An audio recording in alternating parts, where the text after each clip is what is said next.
get it. Mbijan raganyadi. Albaka. Mbaka important. Yo, nga transfer la sto. Ya transfer la sto. Ha, code nyingi. Okay.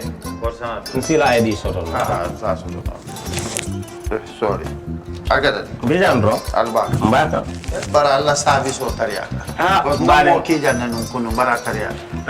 Jannom yona forest de bureau. Gambia tonkon na no mbari ya bere. Birim koyna fo kato. Bari si kodo kino kato ni fo bolong blabe to. 56 branches mola soto Gambia jam. Ha? Gambia kono anin Gambia bantala bankol. Nka kodo kiya bere to. Kodo sifa fo falindiro fo nyaadi lafta memmen na kodi to poto nin kodi maraw. Jannam number 1 di nyonta. Andum fana nata anoda enterprise sotale. Wolam nyindi ko domorol fana kol fana be firale le dadi ma nin domorol ni fana beteat. Gambia dawda yalo ngam fa kendol sotale je. Wo moyo diat. Apelenta ni wo ka ni lafta nyelen kendol e bina. Yalo bu kanyi la ko la baraka ba. Yalo ndel chosano lo. Abaraka.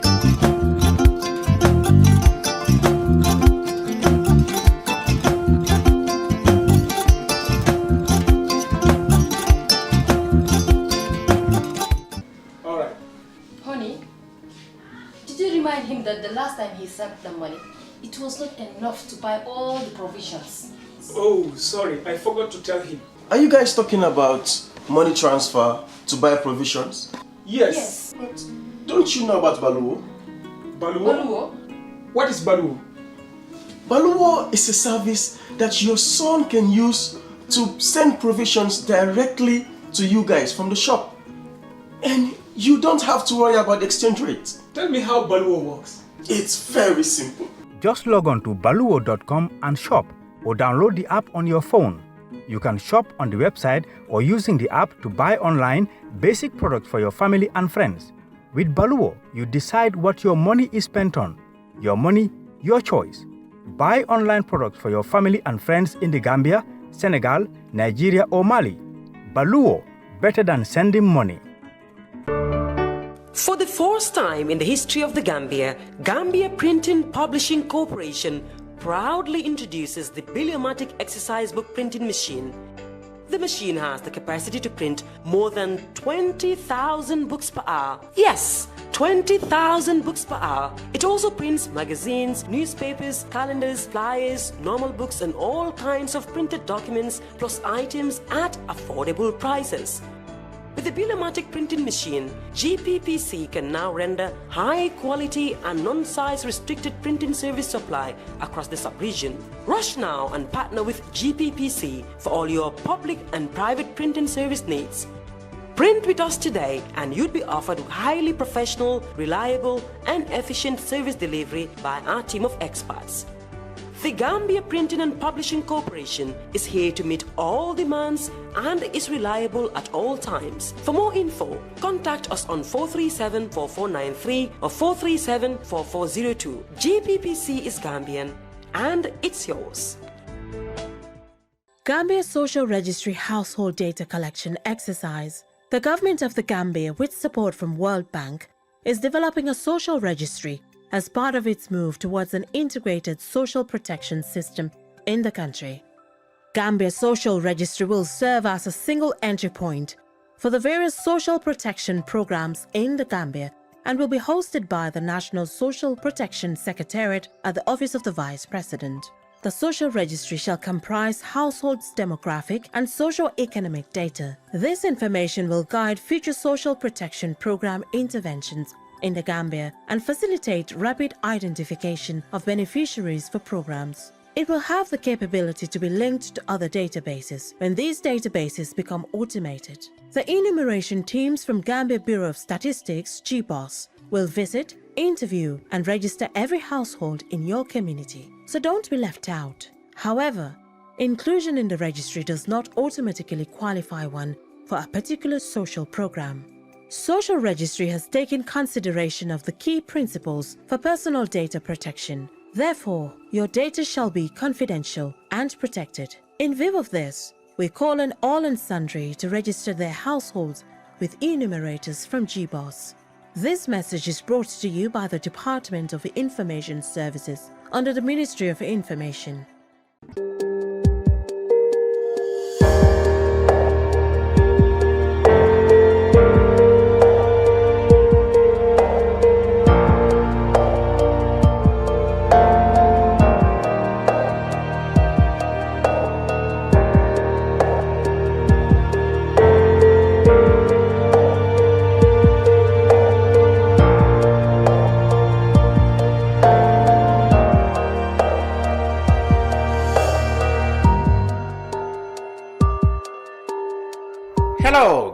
afternoon and welcome to the Brunch on Kerfatu Live. I am Lamin Cham and this is our weekly look at current affairs.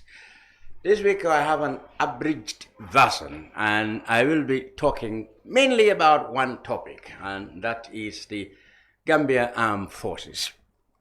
Well, as we normally do here, time to time we invite the PRO of the Armed Forces to come and update us on their operations, their programs, trainings, recruitments, etc., etc. This week is back first to tell us, make a clarification on the recent announcement of changes in the hierarchy of the Gambia Armed Forces. And then, of course, we delve into other matters. So, Lieutenant Colonel Lamin Sanyang, PRO of the Gambia Armed Forces, welcome to the Brunch. Thank you very much. It's a pleasure being back again. Like you said, I am Lieutenant Colonel Lamin Sanyang, the Director of Press and Public Relations, Gambia Armed Forces. Good. Welcome.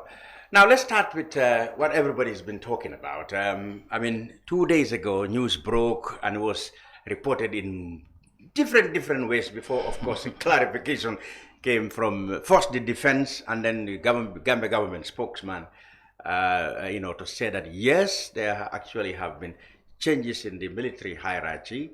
The Chief of Defense Staff, Lieutenant Colonel or General Yankuba Drame is retiring, and General Mahmoud Cham will be now the CDS, and then of course other appointments in the commander of the army and state guards also came on.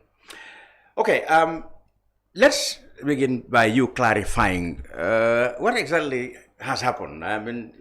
Has he been sacked or he's just gone on, statutory retirement? Thank you very much. For clarity purposes, I want to state for the facts and for the record that Lieutenant General Yakubu A. Drame, after having served the armed forces for almost 4 decades, 40 years, almost 40 years, has decided to go on retirement after reaching the statutory age of retirement, which is 60 years. Yes. So as a result, by virtue of his appointment as the Chief of Defense Staff also, and not only being a member of the armed forces, because if he was a member of the armed forces, he could have just retired and, no ceremony and all that. Okay. However, because at the same time, he is holding the portfolio of Chief of Defense Staff of the Gambia Armed Forces, which is an appointment that was conferred on him by His Excellency the President, who is also at the same time the Commander-in-Chief of the Armed Forces. It is therefore fitting and proper that a successor is appointed. And that led to the appointment of his deputy, Major General Mamat Cham, to assume the role of Chief of Defense Staff of the Gambia Armed Forces once the normal procedures according to military protocol and tradition is over. It's just this few days ago, or this has been confirmed and done somewhere? It's just the handing over that was left? No, he just retired recently after reaching 60 years. Okay. So that's how the notification was sent to His Excellency the President that General Drame has reached retirement and wants to go on retirement. So it was upon that the new appointment came out of his successor, who is Major General Mamat Cham.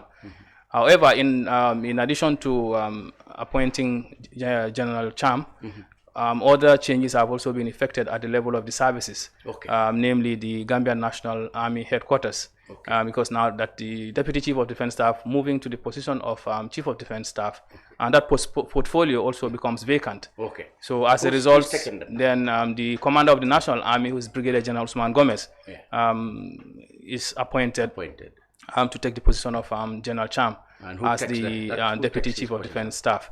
So that also creates another vacuum at the level of the headquarters, Gambia National Army. And then thereupon, the current commander of the State Guards Battalion, who is Colonel Seth Njai, was appointed as the commander of the National Army. And then now the commanding officer, 1 Infantry Battalion, that is Yundum Barracks, with Lieutenant Colonel Abdullah Mbub, has been appointed by His Excellency the President to become the new commander of the State Guards Battalion. So this is how matters stand at this point in time. But like I said, for clarification purpose, all this was triggered by the retirement of General Yakubu A. Drame. This was as a result of reaching the statutory age of retirement, which is 60 years. If you check in the constitution or the other regulations of the like the government, the general orders, there is what is called statutory age of retirement and also compulsory age of retirement. Oh, I see. So I think compulsory is around 65, statutory is around 60. Okay. So when you reach 60, the discretion is yours, either to proceed, probably go on contract, or to decide to just retire. But who decides on contract? You have to apply. Or... Well, for a contract is a two-way process. Either you request for it, or it is given to you. By your superiors. In that case, the commander-in-chief. In that case, for the armed forces, our superior is the commander-in-chief of the armed forces, Excellency President Adama Barrow. But for the case of General Drame, he decided to retire and also, give room to a new breed and a corps of officers, senior officers, who would be entrusted with the responsibility of the administration of the armed forces. He decided to retire and didn't desire to be given to continue on contract. Exactly. Yes. Okay. Yeah. All right. So when is he leaving? When is it effective? Right. So from now that the announcement is made, there are a couple of procedures to go through. Okay. Because even if you look at the level of the states, whenever you have an election and a winner is declared, the winner or the president-elect does not assume office immediately. So there's a transition period. So for the case of the Chief of Defense Staff, the incoming and the outgoing, we are now in the transition phase, wherein the first process is the handing and taking over. Documentations have to be done to ascertain what are the assets that are in the possession of the outgoing, and so many other command responsibilities of the armed forces. So that's a very detailed process that culminates into what is called a signing ceremony of the handing and taking over notes between the two services heads now. General Cham and General Drame. So a date will be set for this handing and taking over process at the defense headquarters or any appropriate venue. Then after the handing and taking over process, there is what is called a pulling out ceremony, wherein the outgoing Chief of Defense Staff will be pulled out of service of the Gambian Armed Ceremony Forces. is called pulled out. Pulling out. So that process is not all officers that take part in that. Because it's a general, it's a Chief of Defense Staff. Under normal circumstances, by virtue of our size, probably we may bring it a little bit down. But in other bigger armed forces, is usually the general officers. I see. That's the brigadier generals, major generals, and so on and so forth, who will take part in that pulling out ceremony. However, but due to the personality that we are talking about, he has touched the lives and the lives of so many officers and men in the armed forces. So I'm sure a lot of people will want to come out to take part in that process of pulling out him out of service. Let's talk about the outgoing general. I mean, you have worked very closely with him. I'm sure he seniored you far away. How way back was he in the army? If you say 40 years ago, that must be very close to the 1980s. That was way back in the 80s. I want to say, they were part of the corps that saw the formation of the former the then Gambian National Army, and he was very opportune enough to have worked with the Nigerian Army Technical Assistance Group called NATAG, and most especially the commander at that time, General Abubakar Dada, blessed memory. General Drame has worked. I want to say probably that he was his mentor. Oh, really? And he has taken a lot from General Dada. He's learned a lot from him, and I believe that has nurtured him through the system and also seen him through. And one unique thing about him is in their intake or in their badge, he's the only man standing as we speak in the armed forces. All the others had retired, some were dismissed. 5, 6, 7. It must be one of those early intakes. So there's he was the only one in that intake. He's the only man standing. That's so there's nobody in the army older than him. Is that what you're suggesting? Well, you may have people older than him in the armed forces. Not senior than him. Not senior for no one is senior. Longevity of service. Is the most senior. He's the most senior. That's why he has that position of Chief of Defense Staff. So the events for me, I personally look at it as it's a 2-in-1. in that this is the first time that we have a sitting Chief of Defense Staff retire on the seat. Okay, what happened to the others? In others, some have not left on. Some they did not reach the age of retirement, statutory retirement, yes. and then they were retired. Yes. I have to make a clarification there. In the military and even in the civil sector, it's like the way you leave the service is either you are dismissed or you retire. So for the military, if you are dismissed, which is the worst case scenario, the person does not get paid benefits, just like in the civil, just like in the civil domain. So but for that the can military, only come from, in cases of misconduct, discipline issues, which for the case of a general, that's unheard of. But sometimes some presidents, we call them commander-in-chiefs, yes, would like to effect changes. You know, they will either, they can even sack if they are angry with the conduct of secret. Sometimes that happens, isn't it? Yes, because at the onset, once you are appointed, there is a mission that you are given by your commander-in-chief. So you are judged based on your accomplishment of those of objectives or missions. Okay. So it's the prerogative of the commander-in-chief, because he has that power under the constitution to appoint and as well retire or relieve commanders or chiefs of defense staff. But they also, the chiefs of defense staff or the commanders, they also have a right or a privilege to also retire when it is time for retirement.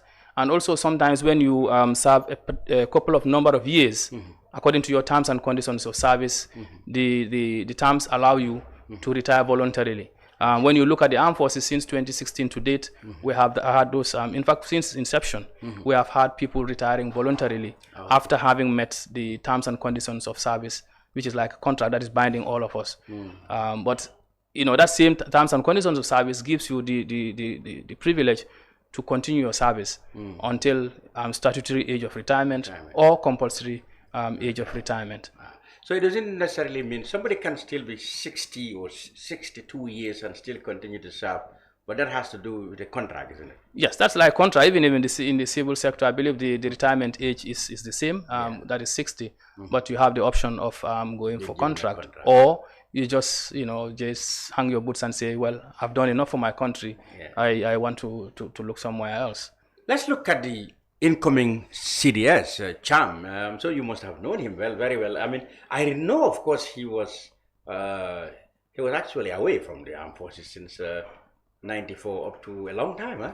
Yes, for General Cham, for some of us, the first time we heard about him was way back in school, when we were in high school. That was in 94, during the around the July 22nd revolution, when he had the former president Jammeh and the Armed Forces Ruling Council. He was, I believe, appointed a minister for 1 day. For 1 day, and yes, and then they were later their pathways detained, and the rest is all history. Yes. But the gratifying fact is that he was able to resurface after the political impasse in 2016. You know, with when His Excellency President Adama Barrow came to power, and then he was reinstated and appointed the commander of the Gambia National Army. And since that time, he has been doing a tremendous job. And later, they saw him elevated to the position of Deputy Chief of Defense Staff. And he has done a remarkable job in supporting the current Chief of Defense Staff to be able to achieve a lot of things in the area of reform and transformation of the armed forces. I believe this appointment must have been based on those considerations by the Commander-in-Chief, I believe. I guess he too must have been an old soldier. Yes, back in the 80s. Back in the 80s, I think they are the corps that started off the cream of the armed forces. If I'm not mistaken, they were called like the Zero Intake. Himself and the likes of the former minister, I guess, Sheikh Omar Faye. Oh, Faye, yeah. Yes, and then later on you had the Colonel Babukar Jatas, the Laurent Jaras, you know, the Colonel Samsars and the others coming through, and General Drame also having been one of them. So for them, we call them, like in the armed forces, the original 84 GNA. When you know, we had only the Gambia National Army as the only standing army, and also the Marine unit, which is now the Gambia Navy. So for General Cham, like you asked, coming to take over the reins, I believe it's just a change of roles, but the responsibilities, I believe, couple of times the Chief of Defense Staff, while he's away, he's been assigned the task of running the armed forces. Is very familiar over the last 3 years when he had supported General Cham to be able to achieve a lot of things that we have achieved, especially in the area of reforms of the armed forces. Exactly, and transformation that that has changed the image and rebranded the armed forces to what it is today. Yeah. Okay. Let's talk about those reforms and this thing that we always talk about. We always take the opportunity to talk about. You since the change of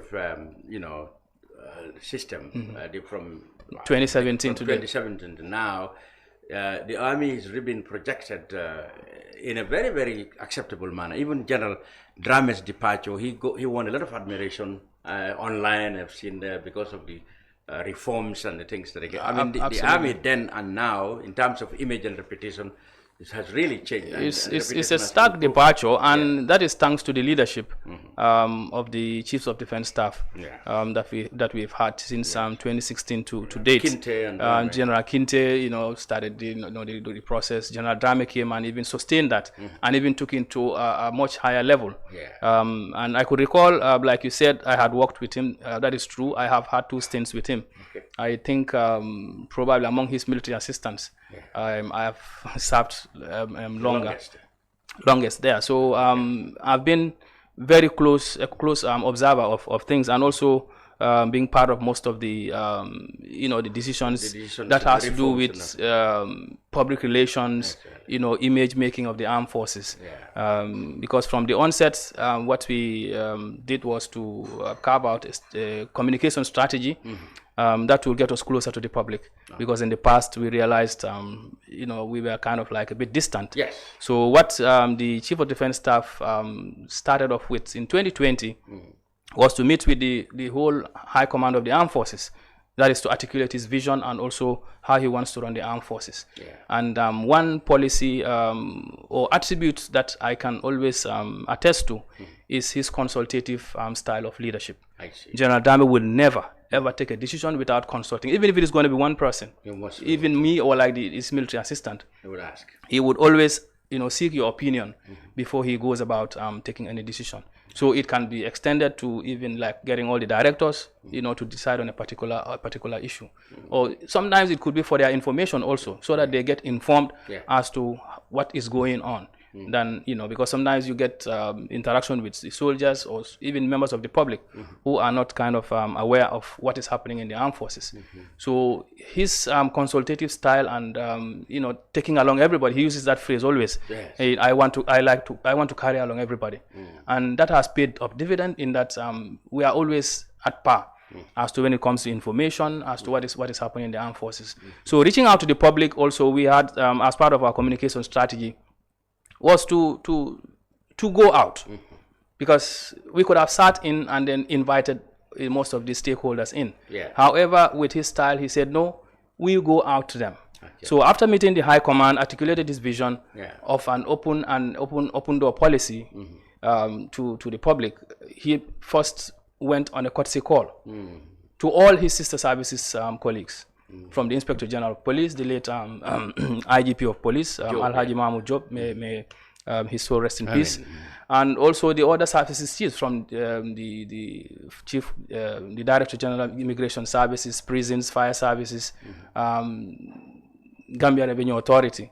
When we were done with that, we moved on again. And in fact, his message to most of these services chiefs is that I am here to extend a hand of fellowship so that we can look at how to work towards the maintenance of peace and security in this country, because we know that maintaining peace and security is not the monopoly of one institution.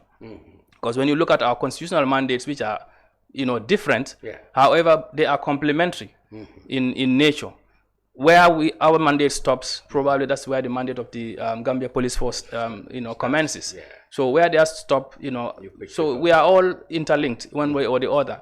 Up to the state. He had a very good relationship with the. Very, very cordially. He went there and met them. I was with him because I was his director of press and public relations at that time. There was a military assistant. Yeah. But I was constantly with him, and what we did every time we went out was to make a publication. As to how the courtesy calls we are going. Yeah. Then from there we extended to the private sector. We visited GAMTEL, we visited GRTS, we even met with the Gambia Press Union, where we met with all the media houses heads. This with the same message. A hand of fellowship we are extending, and also we want to work with you to make sure that we promote peace and security in the country. So when he was done with that, he went the National Assembly Defense Committee on Security, Defense Committee. Committee on Security. Yeah. He also met them, and what we did with them also was to do a presentation, so that they get to know what is the role and function of the armed forces, and where their role comes in, which is the role of oversight of the armed forces. And in most of these interactions that we had with the Defense Committee, we sometimes go with the Minister of Defense. And one interesting feature with General Cham, General Drame during his tenure is no more than 2 times he has been summoned by the Assembly, Defense Committee in particular, and he always obliges them, with his presence. Good. Like he does not defer, So we've had those engagements and those engagements with the Defense Committee paid off because. Sometimes when we're discussing the budget of the armed forces, we look at it together with them. And that has helped a great deal in getting us most of the things that we wanted. Our requirements. From there, we went, we said, okay, this is the outsiders. So what about the soldiers? So in the calendar of the Chief of Defense Staff, which is the Chief of Defense Staff Training Directive, it gives him an opportunity each year to go out and meet his soldiers, his troops. All the barracks. That's called the Chief of Defense Staff Annual Tour of Military Installations. And through this, we were able to also meet all the governors, which is obvious because all these deployments are in regions. So we met the governors, we met community leaders, traditional leaders, sister security services representatives, and even at some of these border posts like Ker Aib and Amdalai, we met. Crossed over to the Senegalese. Yeah, for Ker Aib we crossed over and then met even some of the Senegalese security chiefs at the border, and the message is still the same. And for the troops, most of the messages bordered around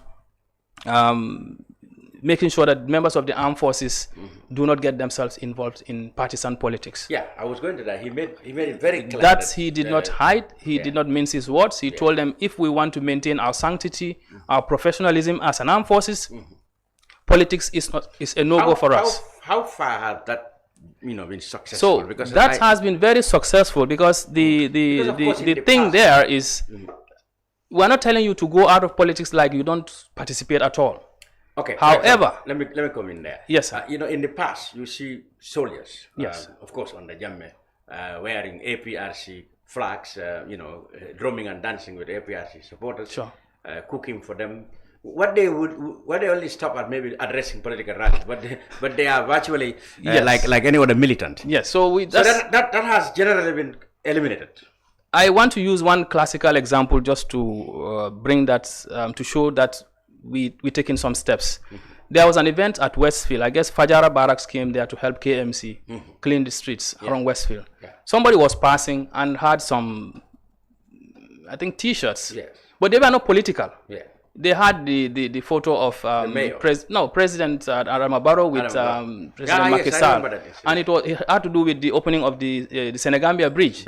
So when he was passing, he said, well, there are some soldiers who have been following me that they needed these T-shirts. Can you take this? But should you wear those T-shirts? So as they were taking them, somebody took a snapshot and then just sent it to me, shared it on social media. How did you react to that? So the Armed Forces Command reacted by asking the commanding officer, guards Fajara Barracks, to collect the items. Return them. And dump them or return them? No, make sure that the soldiers don't wear them. Yeah, that was professional. So that was one classical example of showing that we don't want to go into. And the other step that he took, but I want to buttress this point, We have a constitutional right as members of the armed forces to vote in elections. Yeah, but you don't display political You don't display your political affiliation openly. Yeah. So that has been a message that we have passed across to all the soldiers. And for even the case of the Chief of Defense Staff, each year the President, His Excellency Adama Barrow, has been going on tour. The Meet the People tour, what we normally do is assign a senior officer to accompany them. But when it's a political rally, like during party politics, and he's going around, we normally take a back seat. So all that we do is just the State Guard commander with the soldiers who escort him, which is by default should be with him. They are the only ones that accompany them. So people can go into the videos and check. I bet you will not see any of us. And that was very common in the past. Well, in the past, it used to be a practice, but then now that we're talking about reforming, we thought that that would help us a great deal in being seen, not only talking about it, but definitely come to demonstrations or protests that have been happening. You virtually... Well, for protests, we have to understand the security architecture. I'm talking about mere political protests like a opposition party, people protesting at Westfield. Yes. That's what I'm coming to say. Like, you have to understand the security architecture of the country. The military can come in, but that depends on what happened, the level of the threat of civil disobedience. So it's an internal security matter which is left in the domain of the police to handle. And that is why more often you see the police or the police intervention unit coming in to deal with those situations. And there I want people to understand, as members of the armed and security services, we are like instruments of the state that the state uses to ensure that they maintain law and order. So whenever there is a threat to law and order, wherever it may be, the relevant departments, are constitutionally mandated to take a step. Because what happens is your freedom to protest or to agitate for something should not obstruct somebody's freedom to go to the mosque, to go to the market. To ask, where do you draw the line, the thin line it must be? Between lawful command and unlawful command. For example, if a president would say, okay, the president decided my opponents are on the rampage there, I'll use the military to go and arrest them and, and put them in prison or beat them up. If such orders come, what is the training? What is the playbook in the military to deal with that? In the first place, the first port of call for that kind of situation is not the military. It's usually the police, the Ministry of Interior to deal with them. That's why I was talking about the architecture. So now let's say there's a protest. So the intervention will not come first to it. Yours will be the last resort. Yes, let me just come. The first port of call with the police to deal with the situation. If it aggravates, then you bring in the police intervention unit. So even with them, there are procedures that they follow before it's escalated. So if it aggravates and escalates to another point, that's when you bring in now the National Guard. That is the soldiers at the Fajara barracks. Because they also have what is called police powers, full police powers, and limited military powers. Because in the past, you could remember Fajara barracks, there used to be a station that there was prosecution, arrests. So that is still in the constitution. It's not that it's just not being practiced or implemented. But that is something that the state could use. Because to me, the way I look at it is like it's a buffer. I see. If you are negotiating with the agitator, in that meantime, you will bring in the National Guard, which will not use force. They will use all these rubber bullets and whatever. At some point, there could be, an agreement. If there is no agreement now, the situation aggravates to another level, which is beyond now the level of the Ministry of Interior and also the Guards Battalion. These kind of things, God forbid, always happen on a partisan line. It's always people from the governing party and people from the opposition who are agitating in the street for one political reason or the other. Then you find it. You find that the people, the government, that's the people in authority, will say, okay, we have a duty to protect the citizens and properties of people, so we bring the police and the army. When in the process they are trying to suppress the opposition. How do the people in the service actually find a balance, in tackling those issues? Well, often you see civilians criticizing police security services and the military for being high-handed, for terrorizing or intimidating or harassing political opponents. To answer that, I think it's the reforms. When you are in the service, you have a commander-in-chief who is a politician who wants you to act this way.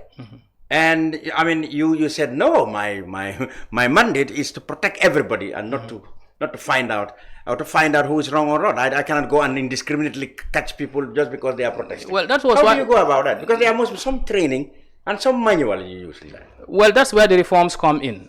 So in the reforms that have happened in the armed forces that I know of, there's the aspect of human security. Okay. Ensuring that everybody, we treat everybody equal. In the armed forces. So if these situations arise where in the security forces or the government, whose responsibility is to maintain law and order in the country, if it's faced with that situation, they are mandated by law to use certain instruments, like I said, the Ministry of Interior and also the armed forces to deal with those situations. So this other issue about politics and all that, I don't want to get myself bogged down into that. But what we do at our level is the reforms help us to navigate ourselves through, because we train our men to understand that there is what is called civilian oversight, or the military is subordinate to civil authority. That is, we take our mandate from the orders that are given by civil authority. And that's like a case in point, when you have these kind of incidences and the police are overpowered, you don't, or the police are not even used, you want to use the military street. That is not what that's not the way it should go. But I've not seen any instance so far of that where the military has been called in to come and intervene, and they did. Because even we can use the case of, let's say, the 3 years Jotna. Nobody saw any military man there. Which in the past probably would have been the situation. So the police were allowed to handle the situation, and I think they were able to handle it very well, and then there was not a lot of collateral damage or killings. So that's the way it should run, and all this is thanks to the reforms that's ongoing in the armed and security services.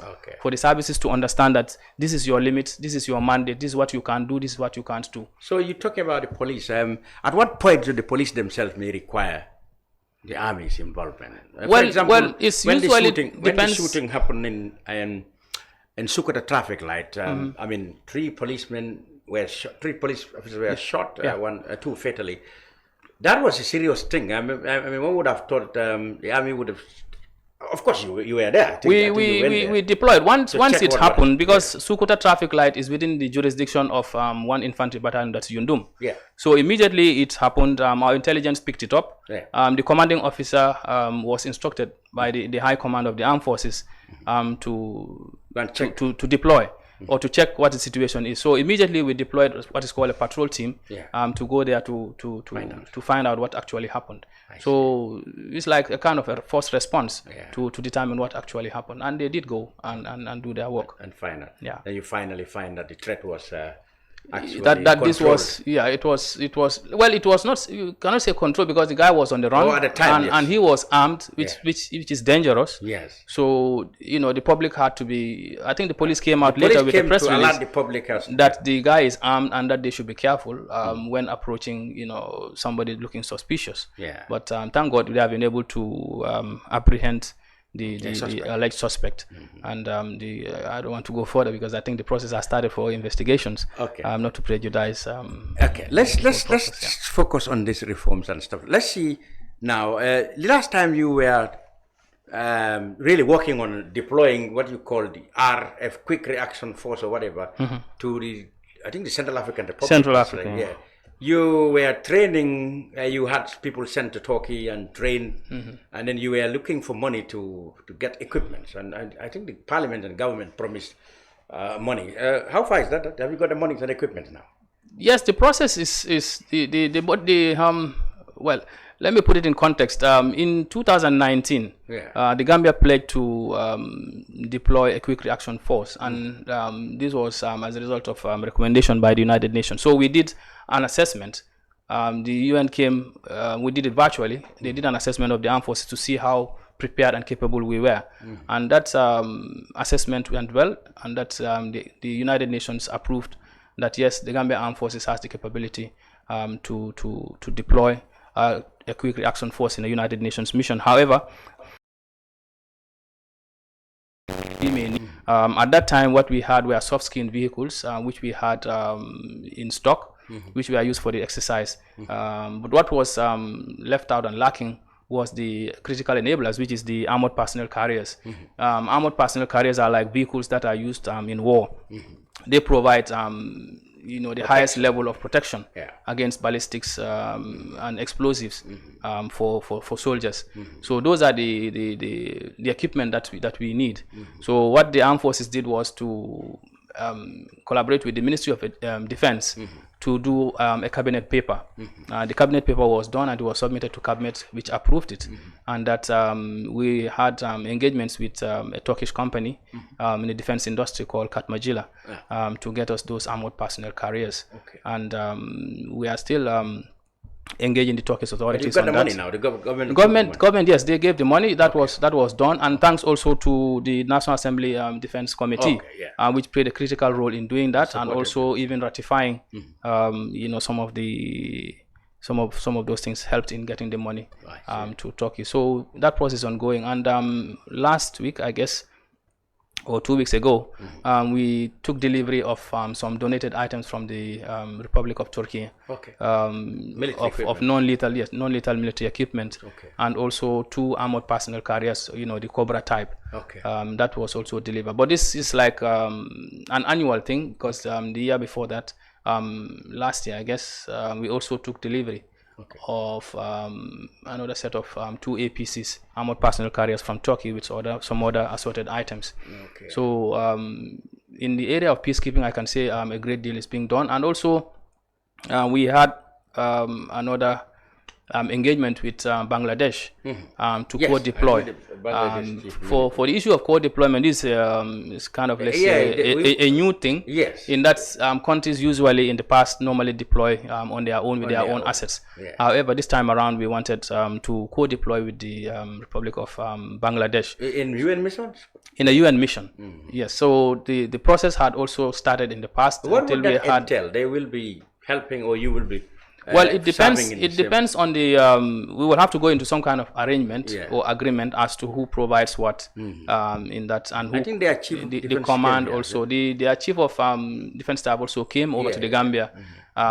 He led an assessment team with also the United Nations to check on our equipment's status, the capability of our troops in terms of training and also skills and professionalism.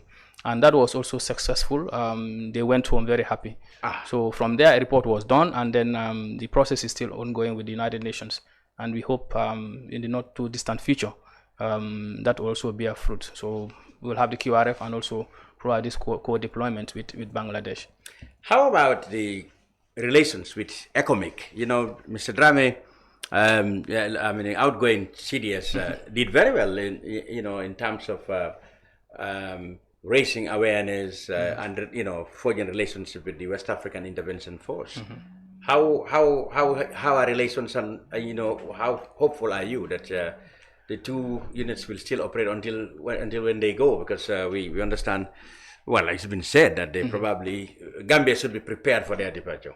Yes. The Economic Community of West African States did deploy an intervention force in 2017. As a result of the political impasse that we had in this country.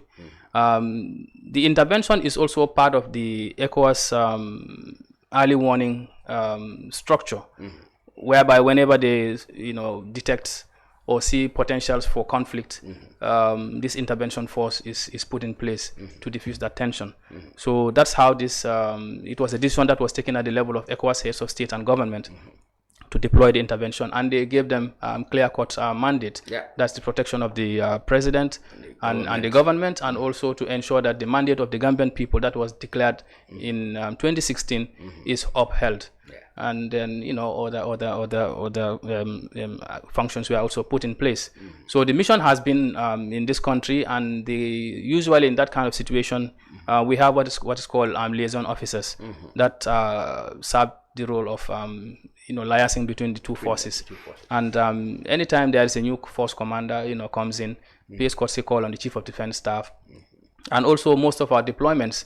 Like Yundum Barracks is co-located with the Nigerian contingent, and the Senegalese are the state guards. We have our state guards battalion, and also those in Kanilai also co-located with the 4 Infantry Battalion in Kanilai.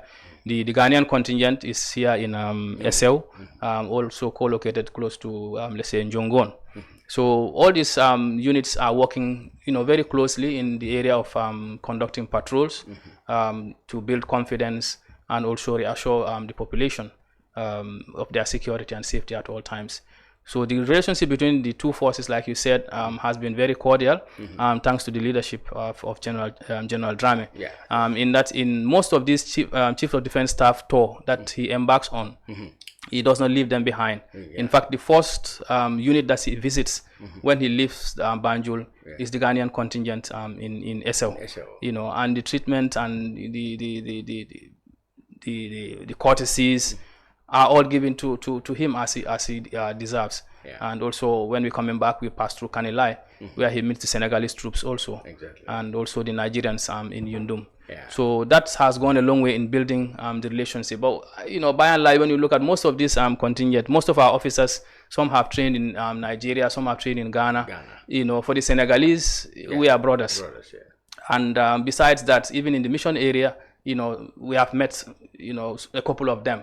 So even when they deployed here, and then we met, some of us could even relate to some of the officers that accompany, even the other ranks like the soldiers.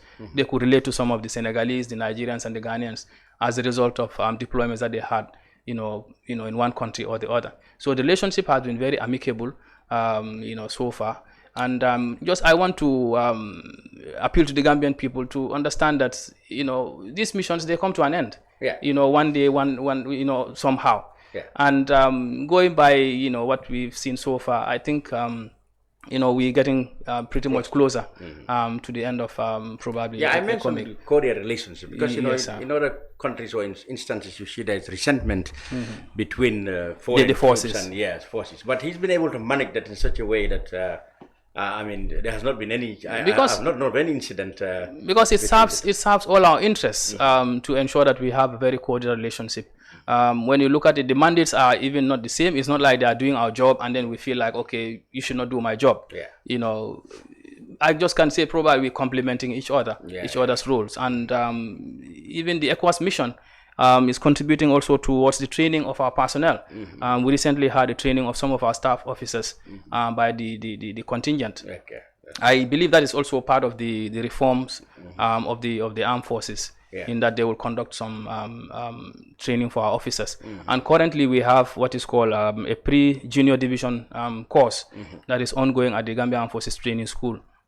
Most of the instructors or the members of directing staff, for civilians, for lecturers, are provided by the economic forces, with them Nigeria, from Ghana, from Senegal, and also from the civil sector. It depends on the kind of lectures that we want that they provide. And interestingly also, even for the recruitment, we have had lectures from members of civil society organizations. We had the Center for Strategic Studies and Policy Development, Seth Matijao and his people, and also from the Ministry of Justice, lecturing our recruits, because that's the cradle where they need to learn some of these basic and fundamental issues like respect for human rights, and rule of law. So they have had lectures from the Ministry of Justice, Center for Strategic Studies and Policy Development, and also the Gambia Press Union. Last year they came, but this year I don't know why they did not come. I was having that argument with the president. By and large, you have been able to maintain a very, very professional image. Yes, sir, because we know it's all about education. If the soldier is not aware, the officer is not aware, he'll just be left with assumptions. He'll be assuming a lot of things. And nowadays with this social media and access to a lot of information, be it right, fake, and all that, there is need to exercise due diligence and ensure that, you educate your members. Good. So Let's talk about the welfare of the soldiers themselves. I mean, how, in terms of remuneration, in terms of facilities, how is a Gambian soldier now compared to the past? You know, you had the people who were quarreling with the parliamentarians. They bought themselves Prado gas costing 2.5 million. I don't think you got that. The soldier I gave lift to in my car 2 days ago cannot even imagine driving in such things. There was an attempt to put in a law that will pay judges a hell lot of money even if they retire. Unfortunately or unfortunately, I don't know. That did not go through. Whatever you think of it, it didn't go through. And then people were saying, what about our soldiers? What about our police? What about our teachers? How is the welfare of a Gambian soldier now compared to the past? Well, I think I want to say we are relatively better off in terms of human resources development and also, state of our equipment and readiness and capability compared to, pre-1994. Like when we had, the Gambia National Army. We have had training of our personnel, a lot of training of our personnel to upgrade their status and also enhance their professionalism and skills. So people would not agree that 94 to 2007 there was any professionalism there.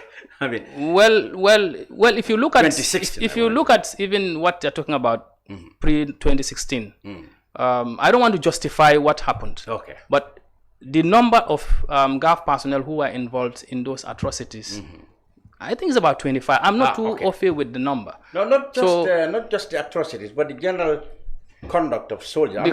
You see soldiers who were made fishermen, going to look for fish for presidents. We've seen all those ones. So I saw some in Nyomi. They were looking for hay to transport to the president's livestock. I mean, soldiers perhaps building. Engineering department building construction for. Well, for the engineering corps, they were doing pretty much well before even 2016 because the university village in Faraba, Banta, but was built by them. Were they not building houses for government officials or for presidents or for? Not actual, not that I know of anyway. Okay. Yeah, the ones I know of is Mayok Senior Secondary School. They built C4. They built even this one in Demban, the skill center. Our engineers built that. The Independence Stadium was renovated by them. The Carnifing General Hospital. Our engineers renovated them. But when it comes to now the welfare, these things were happening, isn't it? Which one? That soldiers, being deployed to do. Well, we had issues in the past, but now the good thing is with the new dispensation His Excellency President Adam Barrow has given the Chief of Defense Staff leverage to run the armed forces as a professional institution, and we have seen that manifested because the President has never interfered in the way and manner the Chief of Defense Staff runs the armed forces. So coming to the issue of welfare, we have what is called the terms and conditions of service of both officers and soldiers. So the one that we had that was running was the 1993 terms and conditions of service. So during the period under review, it was we observed that most of the provisions in that terms and conditions of service were outdated and were no longer applicable to our times. So there was a need to review. A board was constituted and the board reviewed the terms and conditions of service, and that was completely done and submitted to the relevant authorities, to the Ministry of Defense, and onward transmission to the presidency. So that has been done.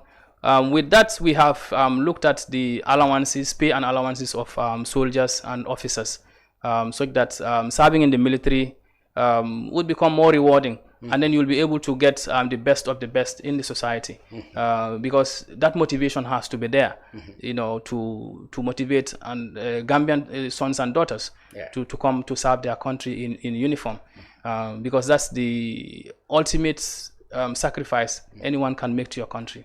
Because that contract is like no other contract, because worst case scenario, you could even lose your life in defending your country.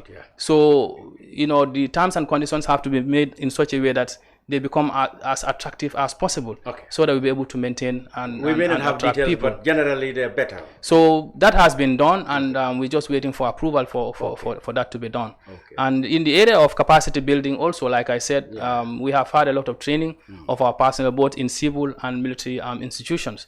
For the civil institutions like the University of the Gambia and even some other universities outside, we have had a lot of our personnel who have graduated as lawyers, as doctors, as engineers, as even pilots. Okay. Myself and some others officers, we were supposed to make up the Air Force of the Gambia. You talk about some everybody. We have had a lot, but we haven't had much about Air Force. There's Navy. And there was a need. What happened to Air Force? We never had. There was a plan to establish an Air Force, but along the lines probably.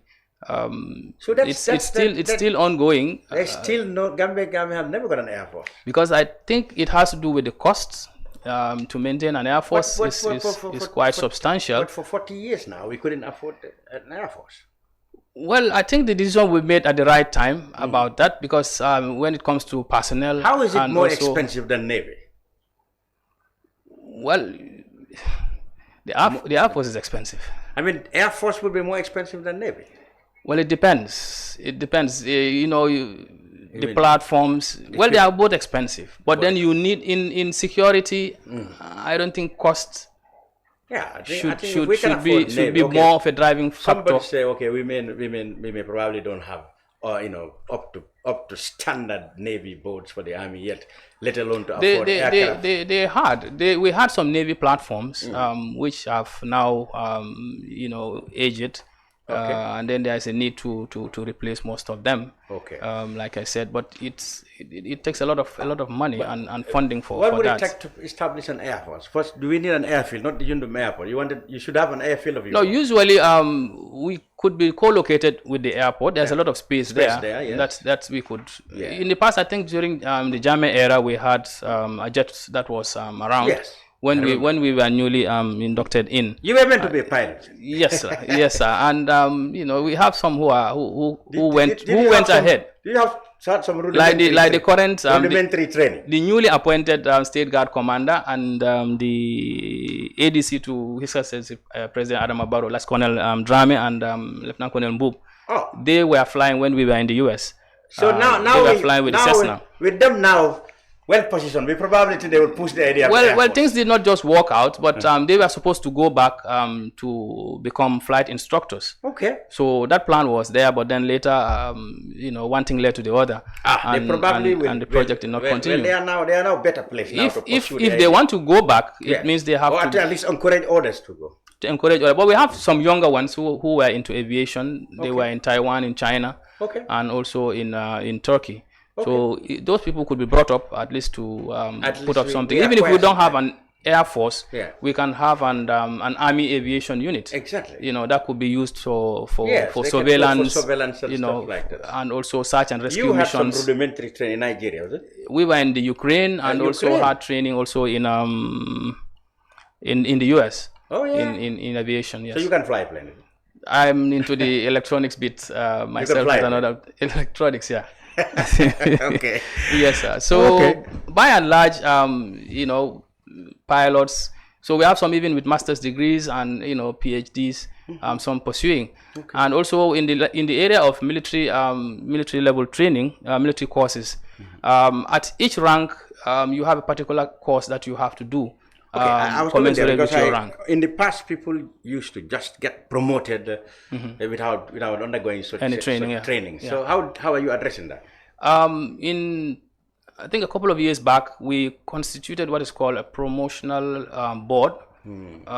So that's the norm. The board was constituted to deal with that promotion. So officers, you have to have a PER form, that is filled indicating all the courses that you have done. So that's one of the reforms that we are bringing in the area of promotion, so that it's not like you are just catapulted and then you get to a new rank. No, like in the past, that you have to sit to an exam. Even myself, before I got to this rank of Lieutenant Colonel, you had to sit on an exam. I could remember I was preparing to go for my course in Nigeria, and they said you must do these exams. Exactly. So I had to do the exams before I left. And some others came also and also had to sit to the exams, and it was very, very rigorous. So now it will not be random. It's not going to be business as usual. And at each level, like for captains, on a normal setup, you do your career courses. So for example, for myself, in 2018, I did the junior staff course in Nigeria, and then when I finished, came back. Then 2021, went back and did the senior staff course in the Armed Forces Commander Staff College in Nigeria. We have others also. That's the one in Ibadan or Calabar. That's in Kaduna. Kaduna, yeah. Okay. So with that, that's what gives you this crest. Yes, crest.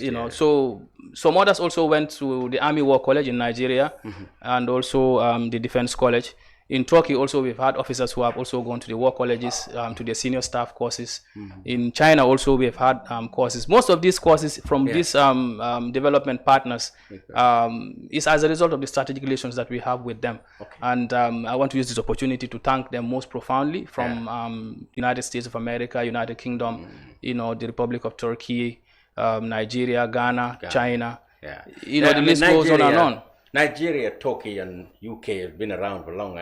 Yes. Is Sandhurst thing still going on? Yes, Sandhurst is still going on. We have some of our cadet officers who were trained there, and they did remarkably well. And they have even won, like the Second Lieutenant Gay. He won some awards and also got a recommendation to go back later as an instructor. At Sandhurst. This is the first time that the Gambia is winning such an accolade, and our soldiers are doing pretty much very well. That was the one that was Fort Benning. Is it Fort Benning? Fort Benning. Okay. Fort Benning also we also send some of our young officers there. We've also had soldiers sent to the West Point Academy, and Annapolis. We sent some soldiers and also naval chaps also there, and they also did very well. That's a degree program. It's like a 4-year program that is under the United States Embassy, which is competed for throughout the world. And the Gambia, we were able to at least field some candidates. I think the last time we had about 3 or 4 that passed that test. It's a very, very hotly and rigorously contested exams. Good. But they were able to get through and get us represented there. So by and large, our strategic relations with our partners is paying a lot of dividends, in that we've been able to upgrade and enhance the professionalism of our personnel over the years. In that today, even at the level of ECOWAS, at the level of the AU, we have members of the armed forces getting appointments there. And it's not middle cadre appointments, but strategic level appointments, and they are doing pretty much very well. Good. For the armed forces. Let's end with peacekeeping. How do you handle that? In the army now, I'm sure there's not much peacekeeping. But call us self-appointed investigators. We do talk with journalists, we talk with everybody, and some of the issues we had from soldiers that sometimes you get people who are definitely far more qualified, or they hold higher ranks, and they get demoted just because they should get them suitable to serve in the peacekeeping force. There have been cases like that. Is that not the case? Has that not been the case before? Like somebody who was perhaps not meant to be in the force that is going out for peace mission, but just to get him more qualified. I want to say peacekeeping has been in this country for the longest time, and I think when the Liberian War came, or there was another peacekeeping mission, people were nominated to field missions, because usually the UN will tell you we need this category and this rank. For this position to fill.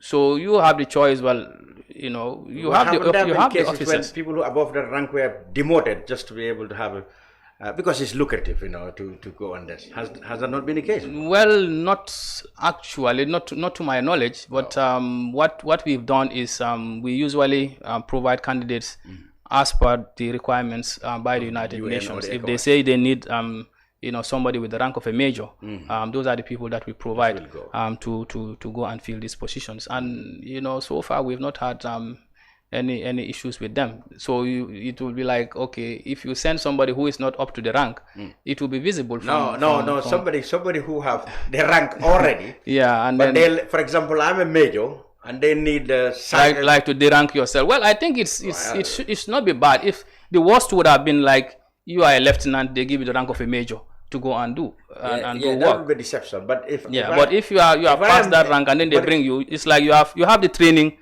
that is commensurate or that could enable you to do that job. If it was meant for majors and not colonels, I am a colonel. Yeah. But I the rank myself. The rank yourself to colonel.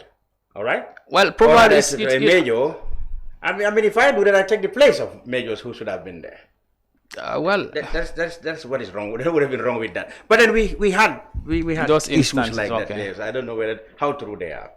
Not too much. But you don't go out for much peacekeeping nowadays, anyway. It's not like as a contingent, but we're still in the peacekeeping domain. What we normally send now is they are called staff officers and military observers. So these are officers, like for staff officers, they work at forces headquarters or sector headquarters. Then the military observers are the ones they are the eyes and the ears of the mission.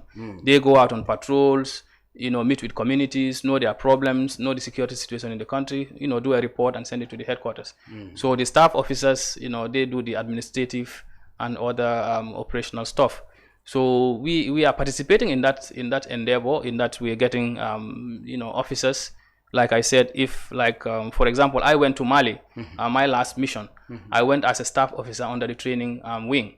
So I was posted to the force headquarters on the training cell. So all the training activities for the mission, we were handling them. So you have other officers, I think in Mali we had a slot for training, we had logistics, and we had a couple of military observers also. So, but the Mali mission, I understand, is closed. So they are doing a drawdown. So most of our officers there will be coming back home. But then we still have deployments in Central African Republic and also in South Sudan. Be they staff officers or military observers. And the good thing also, we had this gender slot, positions, women.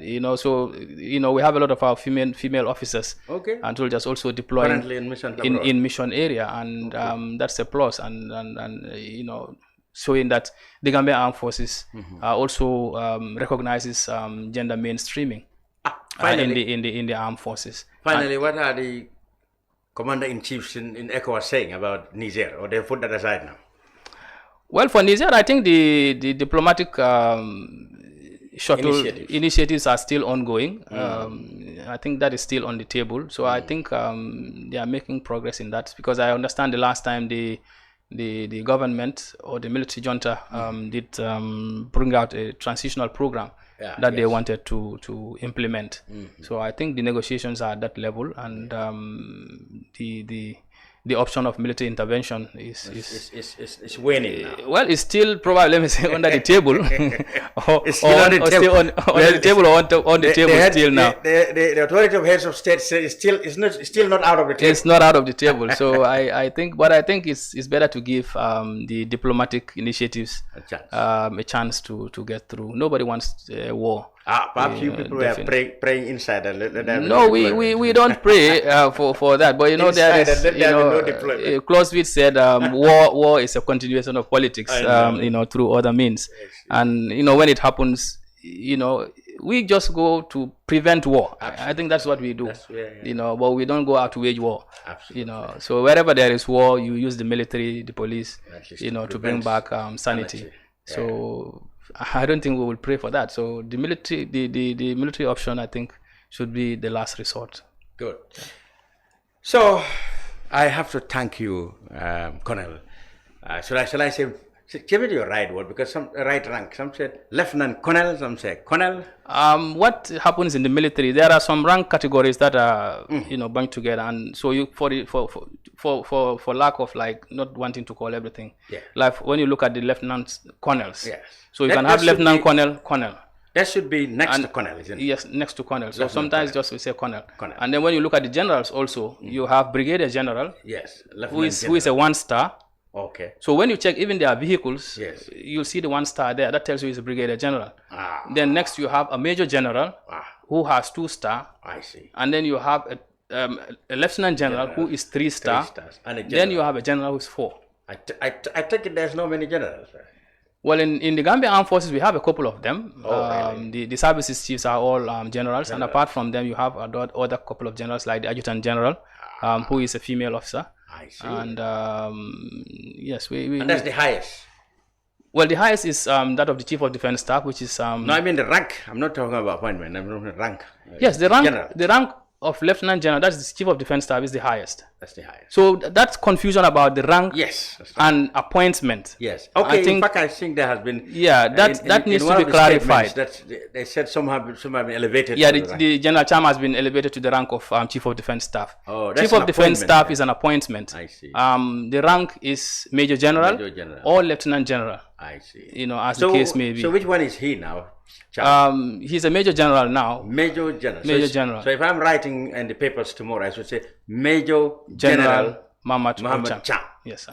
CDS. Yes, sir. So for sometimes even for the media, we tend to see often those kind of things. So I think say. it is important we make that clarification so that people understand that there's a difference between the rank and the appointment. So. You may have Cham is not elevated to any rank. He's just been appointed. He is appointed CDS, to the rank from of Deputy CDS of Chief of Defence Staff. Yeah. You know, you may have 2 major generals or 3 major generals. Yes. But appointment the appointment can only be one for Chief of Defence Staff. Yeah, that's right. Like the president can decide, like for even myself, like even Lieutenant Colonel. Lieutenant Colonel, you may have series of Lieutenant Colonels. Yeah. But the Lieutenant Colonel, his appointment, commensurate with this appointment, is that of Battalion Commander.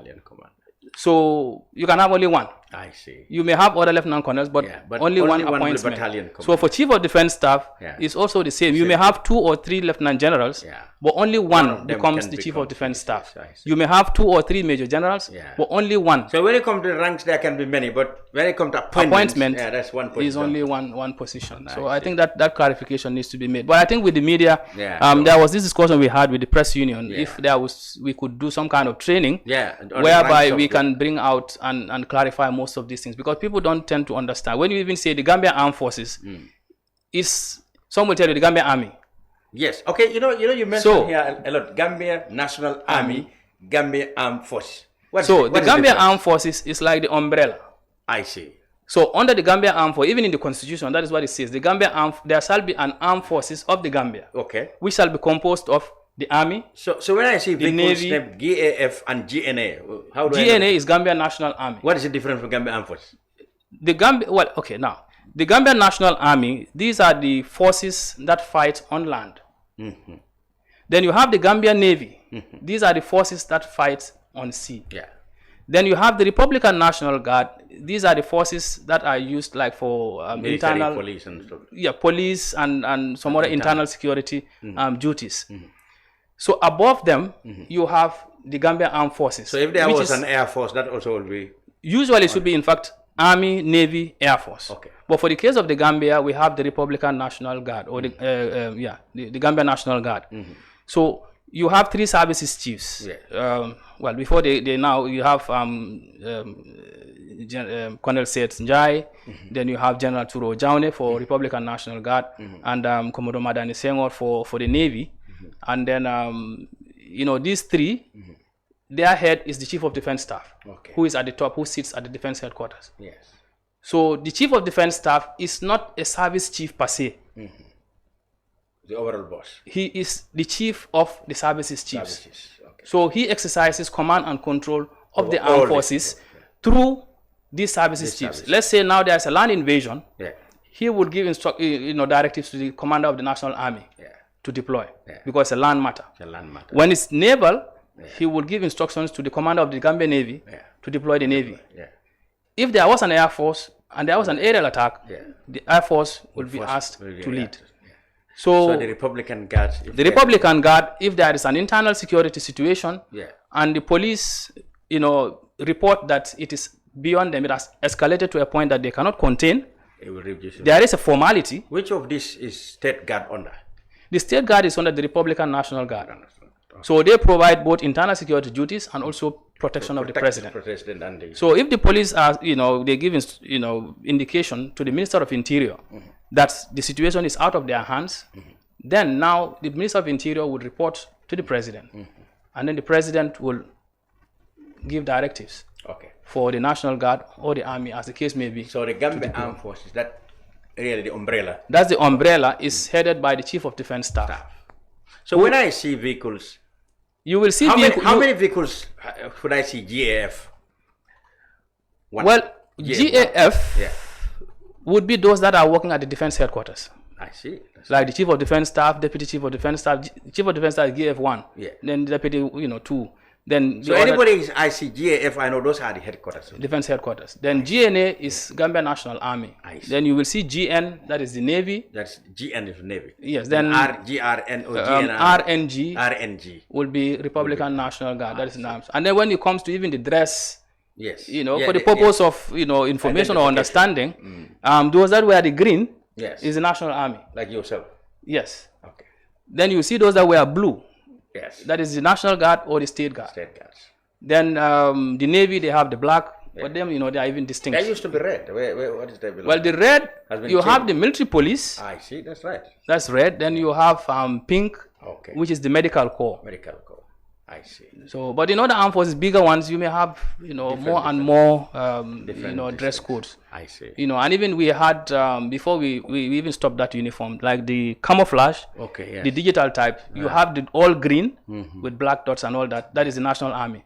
We used to have in the past the one for the Republican National Guard, is about greenish, yellowish type, but that has been disbanded. I see. So the one we have now is the one for the Army and for the Navy. The Navy, they have the blue. I see that some countries have the distinct army wear cap. For example, the Nigerians have. Sometimes they have this what looks like a feather on top of the yes, caps. that one is usually just the same way, like I explained the different corps. Yeah. You have military police, signals. So each of them have this. They are also in different colors. I know. So it all has to do with regimentation, the dress code. Yeah. And so on and so forth. So even the way I'm dressed, this is like for staff officers at defense headquarters, or even at the well, not only defense headquarters, but even the battalion headquarters. They would dress like this in some days. In some other days, they would dress in camouflage. So all that is regulated. It's like an administrative procedure to regulate, the way we dress, when do we put on what, and all that. Good. There are a lot of, intricacies, but like that suggestion we made. That's why I'm trying to break down the myth surrounding the operations of the military. Absolutely. So that's why it's important we get that interface between the media and the military, so that we bring out this clarification, so that we know even how we are structured, how we are organized. Sometimes I see people give ranks. They don't know. It's sorry about our ignorance of because it's because of the. But we understand. So when I call them, even when I'm watching TV and I see they put, let's say for General Drami, they go and put Major General, or some would even put Lieutenant and leave the General out. Oh, that is serious crime. So I just call them and tell them, to save yourself, just put serious Drami. Serious Drami, or just put General Yakuba Drami. Then you save yourself all that, before you forget Major General or Lieutenant General or Lieutenant Colonel. So it's important. It's in our job, it's only you, the people in the service, that we respect, and give the ranks, that we try to give the ranks in the proper way.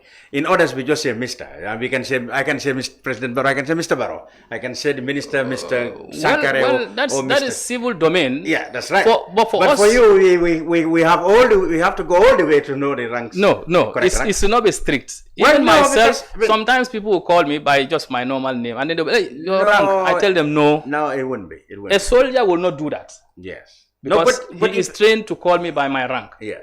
But for a civilian, it's flexible. But you may have some other officers or soldiers who may take offense. Well, in our training, we've been told that we should come with the right designation for soldiers and service. That is why that interface... That is compulsory on our That is why that interface is important with the media. So if the press union can look at a way like we see, even if it is going to be 2 days or 3 days, where we can come and meet and then clarify. It's not too complicated. It's not, but I mean, it's our job. We can clear it. Exactly. It's our job to do that. I'm telling you, we respect that only in terms of service people. I mean, I can tell. No, I don't want it to look discriminatory. No, that is how it is. What about the other services? Police, immigration? I mean, you go to the United States, you go to Britain, they don't address soldiers or police by their name. They would say general.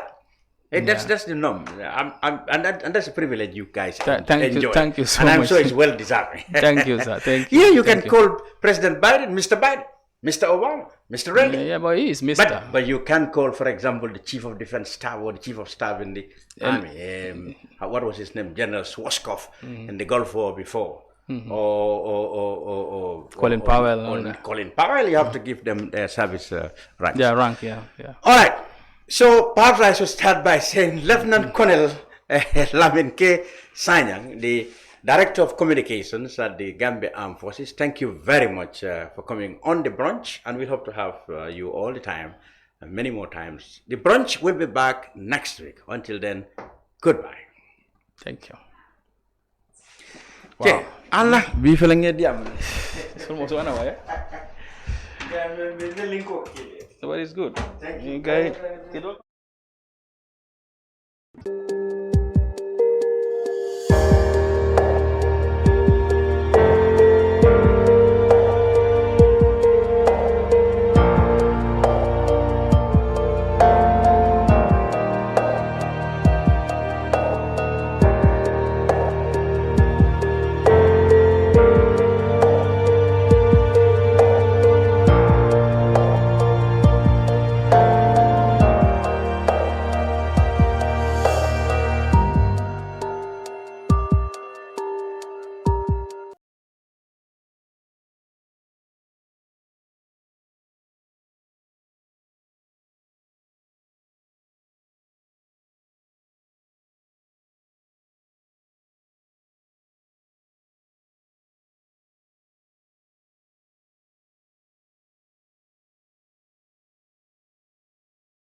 Islamic microfinance is becoming an increasingly popular mechanism for poverty alleviation, especially for developing countries around the world.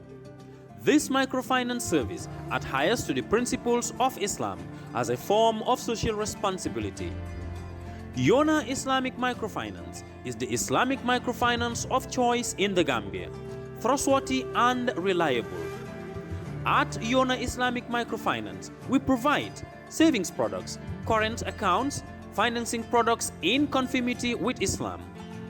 In addition, Yona Islamic Microfinance also offers local and international remittances, takaful fund, management of zakat, management of awqaf, trading and investment, and building of strategic partnerships to bring financial services to the doorstep of the poor with donor projects, madrasas, youth organizations, women groups, and farmer organizations. Make a choice with Yona Islamic Microfinance today. For more information on Yona Islamic Microfinance, call 377-2151 or 9832-151 or visit Yona head office at Tipa Garage, Bakote, or visit any Yona branch located countrywide near you.